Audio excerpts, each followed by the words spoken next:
हमारी वीडियो थी, इसके अंदर हमने बहुत डिटेल में जाना कि डायरेक्ट एक्सपेंसेस क्या होते हैं, कितने टाइप के होते हैं डायरेक्ट एक्सपेंसेस। देन हमने जाना कि क्या क्या एग्जांपल्स हो सकते हैं डायरेक्ट एक्सपेंसेस के। तो अगर आपने वो वीडियो नहीं देखी है तो इस वीडियो को देखने का कोई फायदा ही नहीं है, क्योंकि अगर आपने इंट्रोडक्शन नहीं देखा तो फिर आगे की चीजें जानने का कोई मतलब ही नहीं बनता है। तो अगर आपने वो वीडियो नहीं देखी है तो जो उसका लिंक है वो डिस्क्रिप्शन में है, आप लोग जाके चेक कर सकते हैं। तो आज हम स्टार्ट करते हैं अकाउंटिंग फॉर डायरेक्ट एक्सपेंसेस। देखो, डायरेक्ट एक्सपेंसेस क्या होते हैं? जो कि प्रोडक्शन सर्विसेज जो आप प्रोवाइड करवा रहे हो, प्रोडक्शन कर रहे हो, जो सर्विसेज प्रोवाइड करवा रहे हो, तो उसमें जो डायरेक्टली खर्चा लग रहा है, जो डायरेक्टली इन्वॉल्व है उसके अंदर, वो डायरेक्ट एक्सपेंसेस होते हैं। अगर हम सिंपल से वर्ड्स में बोले तो accounting for direct expenses requires you to record expenses in your book. अब आपको वो जो एक्सपेंसेस है वो बुक्स के अंदर रिकॉर्ड करने हैं। Financial statement reflect the same expenses. Financial statement जो है वो उन एक्सपेंसेस को रिफ्लेक्ट करती है।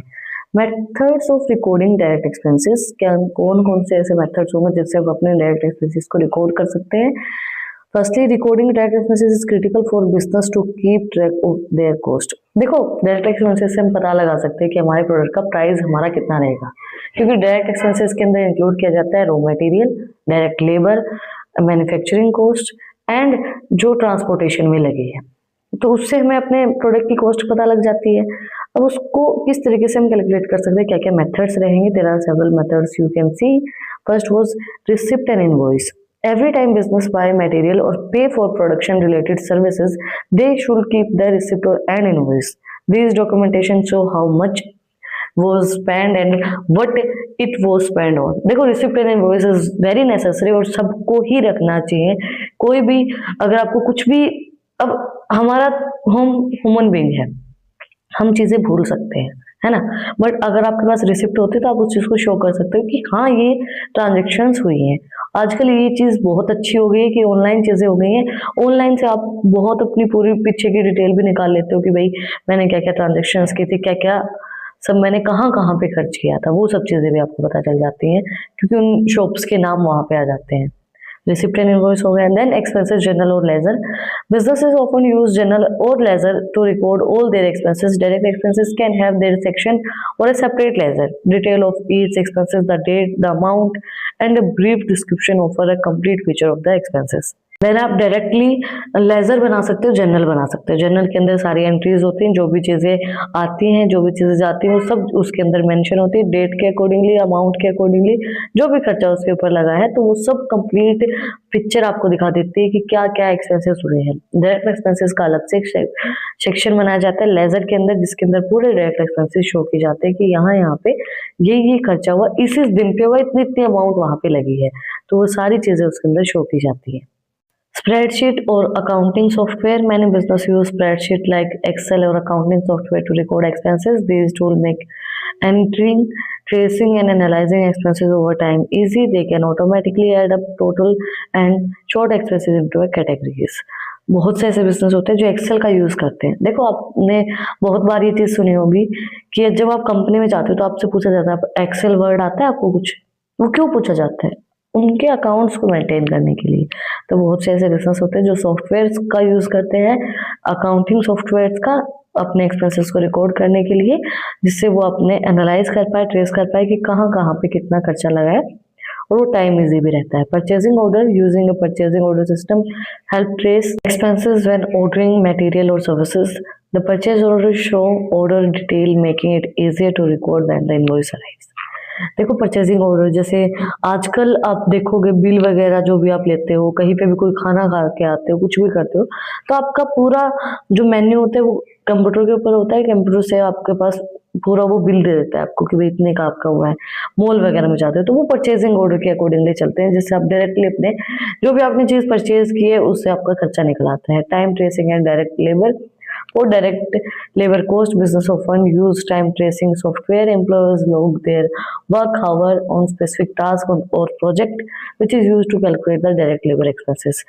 Time tracing और direct labor जो होता है वो डायरेक्ट लेबर कॉस्ट को कैलकुलेट करने में हेल्प करता है कि टाइम के अकॉर्डिंगली, टाइम ट्रेसिंग सॉफ्टवेयर अगर आप लगा रहे हो कि टाइम, कितना टाइम आपने काम किया, उसके अकॉर्डिंगली कितनी कॉस्ट आपको पे की जाएगी। तो एम्प्लॉयज जो उनको स्पेसिफिक टास्क दिया जाता है, कोई प्रोजेक्ट दिया जाता है, तो उसमें क्या होता है कि डायरेक्ट लेबर ने कितना घंटा वहाँ काम किया है, तो वो एक्सपेंसेस कैलकुलेट करने के लिए time tracing for labour, direct labour जो है वो कैलकुलेट की जाती है और वो उसका यूज किया जाता है। इम्पैक्ट ऑन फाइनेंशियल स्टेटमेंट, अब डायरेक्ट जो एक्सपेंसेस है उनका फाइनेंशियल स्टेटमेंट पे क्या इम्पैक्ट पड़ेगा। Direct expenses significant impact financial statement showing a business financial performance and position. Direct expenses जो है वो बहुत ज्यादा इम्पैक्ट डालते हैं फाइनेंशियल स्टेटमेंट के ऊपर, बिजनेस फाइनेंशियल परफॉर्मेंस और उसकी पोजीशन के ऊपर। Here are how they affect them. सबसे पहले आती है हमारी income statement. Direct expenses are deducted from revenue to calculate the gross profit. It shows how efficient the company is at turning raw material and labor into profitable products. Direct expenses जो होते हैं वो revenue से calculate, revenue जब हम calculate करते हैं तो उससे माइनस किए जाते हैं। अब जब आप प्रॉफिट निकाल रहे हो तो प्रॉफिट कैसे निकालते हो, रेवेन्यू के अंदर से माइनस करोगे खर्चा तो आपका प्रॉफिट निकल आएगा, है ना। क्योंकि जब आप कोई भी प्रॉफिट निकाल रहे हो किसी भी तरीके का, तो उसमें से जब आपके पास जितना पैसा है उसके अंदर से जब अपने खर्चों को माइनस करोगे तभी तो आपका रेवेन्यू जो आपका प्रॉफिट है वो निकल के आएगा। अभी खर्चे हटा के कितना पैसा बचा हमारे पास, ये सब चीजें तो आपने उसके ऊपर लगाई है। तो इनकम स्टेटमेंट में डायरेक्ट एक्सपेंसेस बहुत हेल्पफुल रहते हैं कैलकुलेट करने के लिए, कि जो प्रॉफिट होता है वो खर्चों को निकाल के निकलता है। तो आपको पता ही नहीं खर्चा कितना लगा तो फिर आप प्रॉफिट कैसे निकाल पाओगे, है ना। Balance sheet, direct expenses like the cost of raw material and affect the inventory value which is an assets and as these material are used up in the production the inventory value decrease and the balance sheet reflect it. Direct expenses जैसे कि raw material वो inventory value को affect करते हैं जो कि हमारी assets के अंदर आती हैं, तो एसेट्स हमारी बैलेंस शीट के अंदर शो की जाती है। तो जो भी मटेरियल होता है जो यूज किया जा रहा है प्रोडक्शन के अंदर, वो अगर आपने शो नहीं किया तो वो इन्वेंट्री वैल्यूज को डिक्रीज करेगा, जो कि फिर बैलेंस शीट के अंदर रिफ्लेक्ट की जाएगी कि इन्वेंट्री वैल्यू कम किस तरीके से हुई है। अगर आपने वहां पे वो शो नहीं की, प्रोडक्शन में यूज कर लिया आपने मटेरियल, बट आपने वो मटेरियल बैलेंस शीट में शो नहीं किया, तो बैलेंस शीट जो है वो रिफ्लेक्ट करेगी कि इन्वेंट्रीज वैल्यू जो है वो कम है। Cash flow statement, direct expenses, especially those paid in the cash, show up here. For instance, when a business pay for a raw material in cash, this payment is recorded as a cash flow in outflow in the operating expenses section of the cash flow statement. Cash flow का मतलब क्या होता है? Cash flow statement वो statement होती है जिसके अंदर आप शो करते हो कि कैश का कितना इनफ्लो हुआ है, कितना आउटफ्लो है, मतलब कैश कितना गया, कितना आया, वो सब स्टेटमेंट आप कैश फ्लो स्टेटमेंट के अंदर शो करते हो। तो जो डायरेक्ट एक्सपेंसेस हैं जिनके लिए आपने कैश में पे किया है, कि कई बार होता है ना कि हम फोन से जो पेमेंट करते हैं तो वो तो हमें सब पता होता है कि भाई ये पेमेंट हुई है। जब आप कोई पेमेंट कैश में कर देते हो और आपको वो चीज याद नहीं रहती, तो वो चीज फिर माइंड में आपको याद भी नहीं आए और फिर वो आपके बजट में दिक्कत देती है। जब आप उसको देखते हो, टोटल लेके आते हो, तो टोटल में वो चीज प्रॉब्लम करेगी। तो जो भी ट्रांजेक्शन कैश के अंदर की गई है वो कैश फ्लो स्टेटमेंट के अंदर सारी लिखी जाती है। डायरेक्ट एक्सपेंसेस जो आपने कैश में किए हैं वो सारे कैश फ्लो स्टेटमेंट के अंदर मेंशन हुए कि कैश आउटफ्लो हुआ है, कैश आपने दिया है कोई चीज परचेज करने के लिए, कोई भी खर्चा करने के लिए।